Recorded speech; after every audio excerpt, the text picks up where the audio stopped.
வணக்கம். G news Tamil 24x7 செய்திகளுக்காக செய்தி வாசிப்பவர் வித்யா. தமிழர்கள் நாகரிகம் அற்றவர்கள் என பேசிய மத்திய அமைச்சர் தர்மேந்திர பிரதான் கொடும்பாவியை எரித்து பொன்னேரியில் திமுகவினர் போராட்டத்தில் ஈடுபட்டனர். மத்திய கல்வி அமைச்சர் தர்மேந்திர பிரதான் தமிழர்கள் நாகரிகம் இல்லாதவர்கள், ஜனநாயகம் அற்றவர்கள் என பேசியது தமிழகம் முழுவதும் பெரும் கொந்தளிப்பை ஏற்படுத்தியுள்ளது.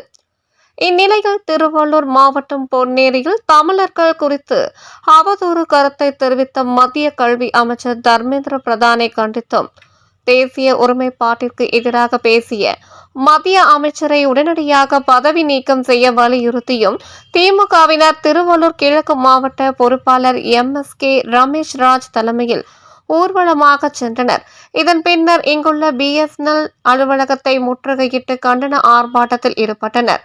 அப்போது உலகத்திற்கே நாகரிகத்தை கற்றுத்தந்த தமிழர்களை அவமதித்த மத்திய அமைச்சர் தர்மேந்திர பிரதானை கண்டித்தும் தமிழர்களின் மனம் புண்படும் வகையில் அவதூறு கருத்தை தெரிவித்ததற்கு நிபந்தனை அற்ற மன்னிப்பு கேட்க கோரியும் திமுகவினர் கண்டன முழக்கங்களை எழுப்பினர். அப்போது மத்திய அமைச்சர் தர்மேந்திர பிரதான் கொடும்பாவியை திடீரென எரித்தனர். மேலும் அவரது கொடும்பாவிக்கு பால் ஊற்றினர். இச்சம்பவத்தால் அப்பகுதியில் பெரும் பரபரப்பு ஏற்பட்டது. இந்த கொடும்பாவை எரிக்கும் போராட்டத்தில் நகர செயலாளர் ரவிக்குமார், நகர்மன்ற தலைவர் பரிமளம் விஸ்வநாதன், இளைஞர் அணி அமைப்பாளர் தீபன், தலைமை செயற்குழு உறுப்பினர் குணசேகரன் உள்ளிட்ட மாநில, மாவட்ட, ஒன்றிய, பேரூர் கிளை கழக நிர்வாகிகள், அணிகளின் அமைப்பாளர்கள், உள்ளாட்சி அமைப்பு பிரதிநிதிகள் உள்ளிட்ட ஏராளமானோர் கலந்து கொண்டனர்.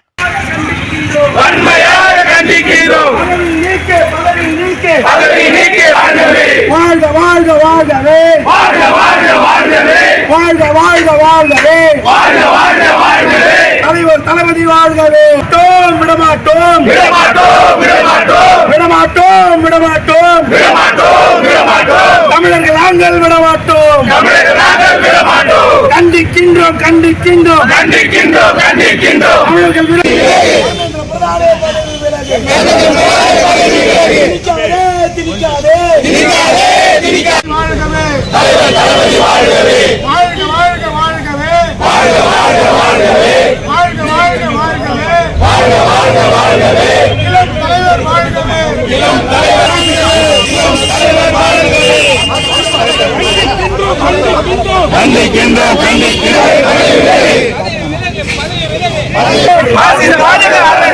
ஒன்றிய அமைச்சர் தர்மேந்திர பிரதானை